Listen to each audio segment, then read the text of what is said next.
So you have written your beautiful children's story and now you need an illustrator. And like most first-time children's authors, you have no idea where to even begin the search. Well, you have come to the right place. Hi there, I'm Eevi, an award-winning children's author and ghostwriter over on eevijones.com and the creator of Children's Book University. And in this video, I'm going to share with you what you will need to do before looking for an illustrator, where to look for and find the best illustrator for your children's book, how to vet a potential illustrator, and how to hire or commission an illustrator.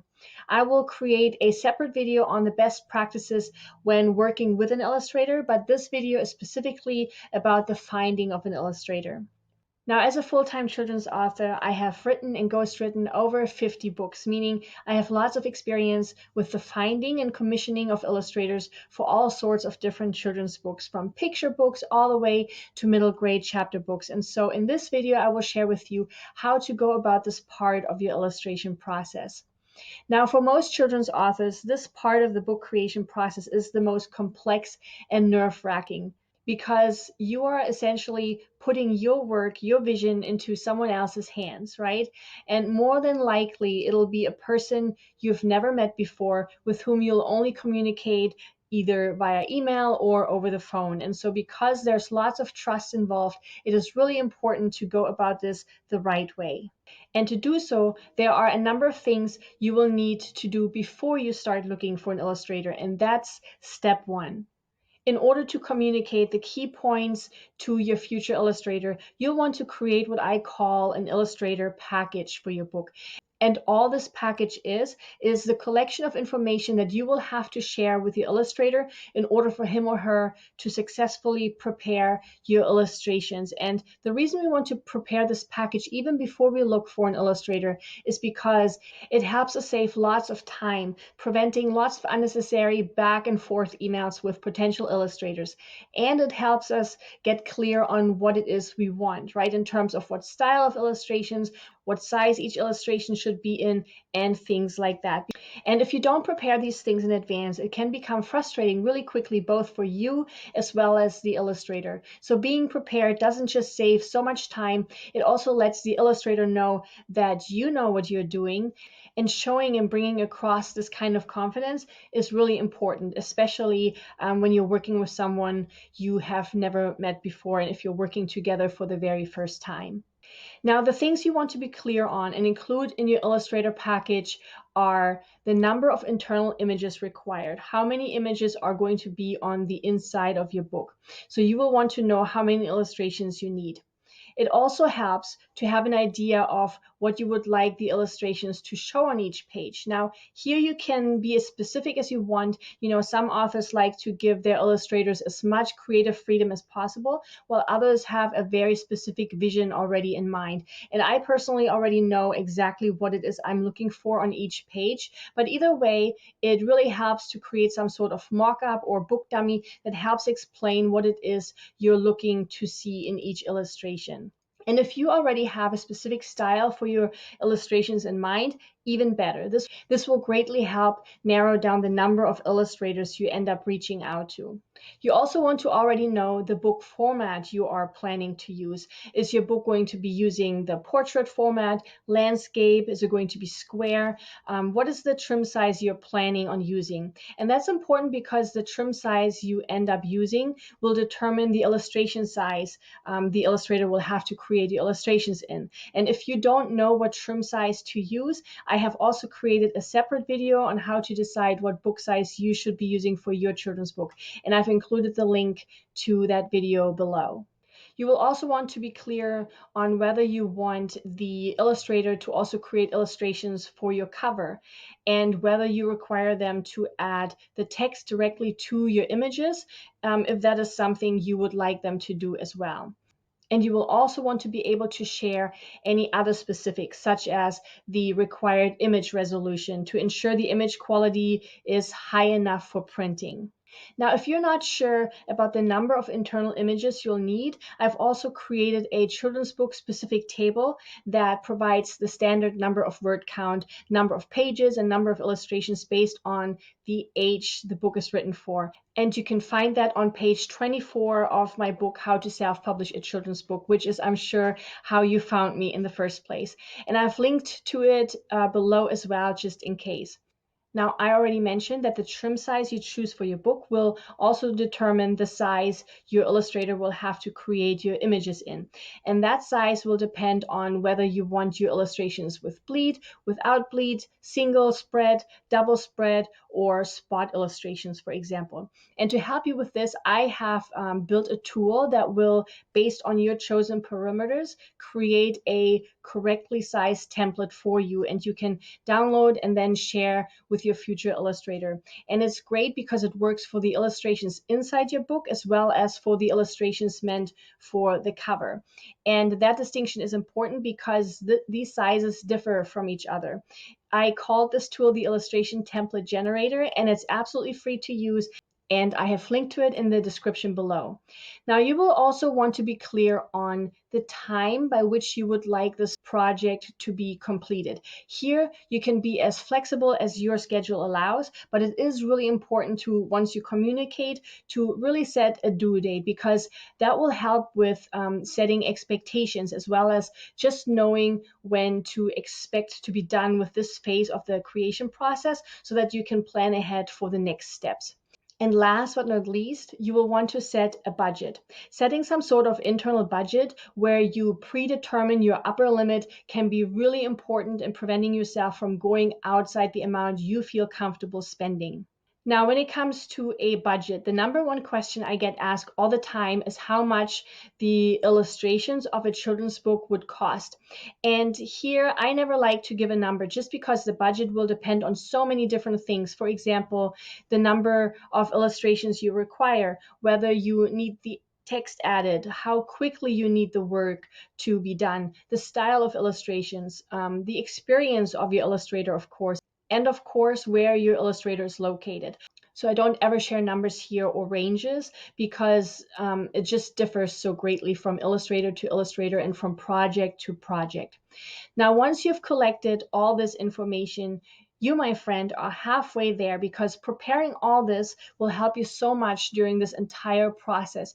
You look professional, you'll save yourself and your future illustrator so much time, and you'll prevent so many headaches. So now let's move on to step 2, the finding of your illustrator.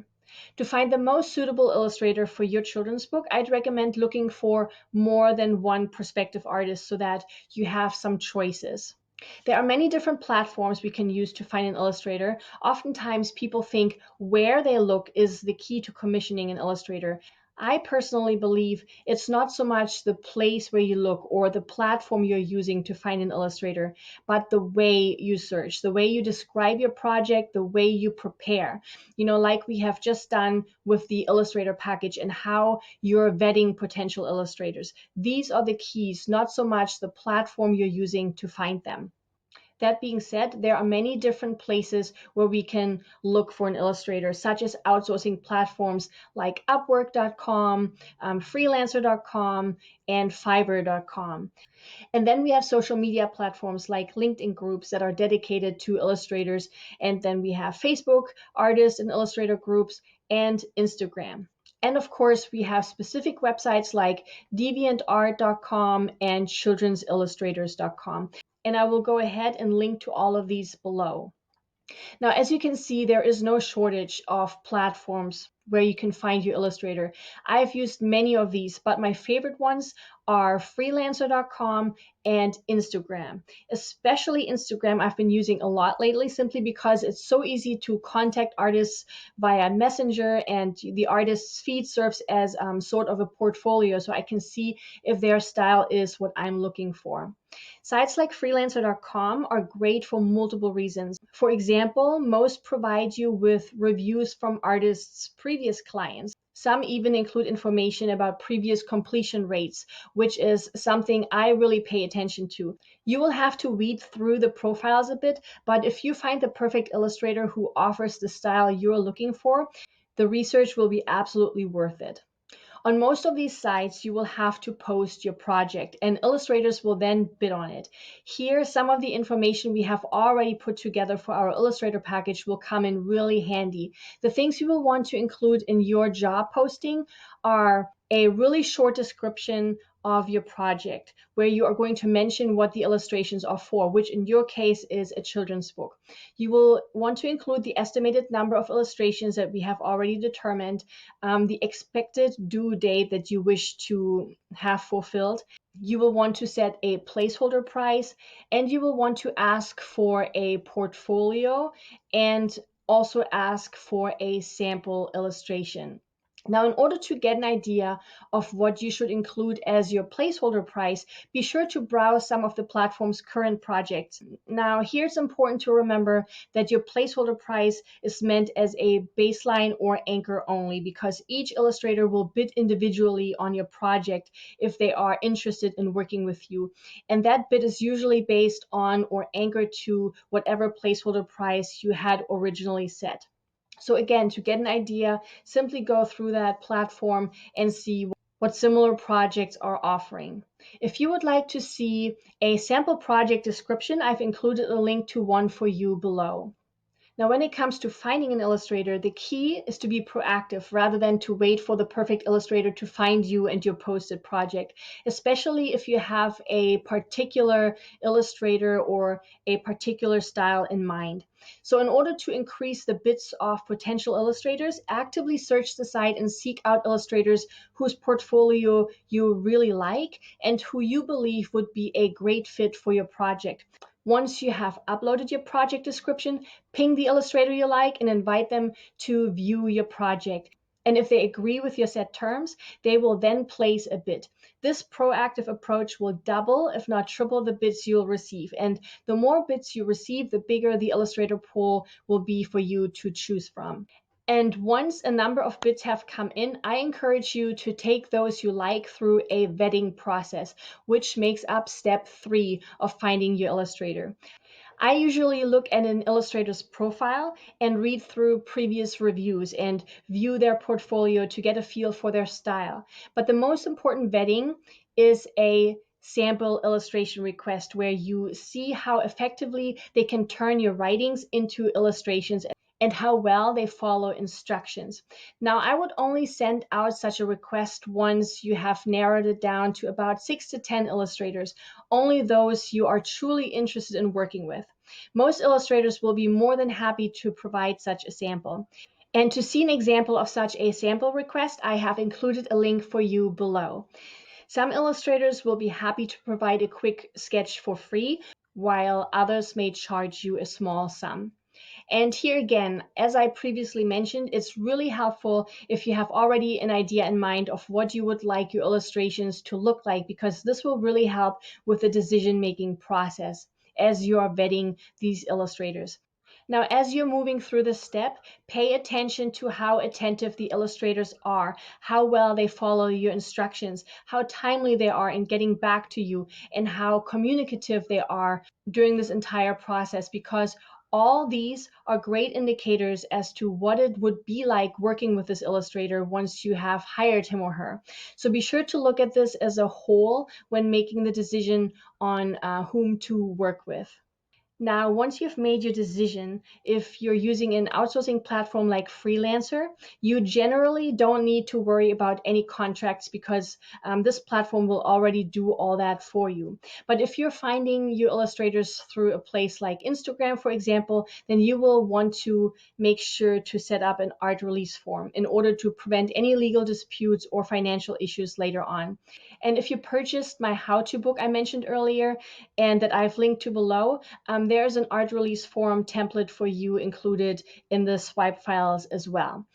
And once the contract has been signed, you're ready to start with the actual illustration process. And this is the same process I have gone through many, many times. It's the process I've been sharing with my readers, with my students and clients. And I hope you found this very helpful as well, and it answered your questions you may have had regarding finding an illustrator. Be sure to check out the resources below that I mentioned throughout the video if you need written samples or if you need to figure out things like the sizing and the number of illustrations. Please give this video a thumbs up and subscribe if you haven't yet. Here's to finding the perfect illustrator for your beautiful children's book. Bye!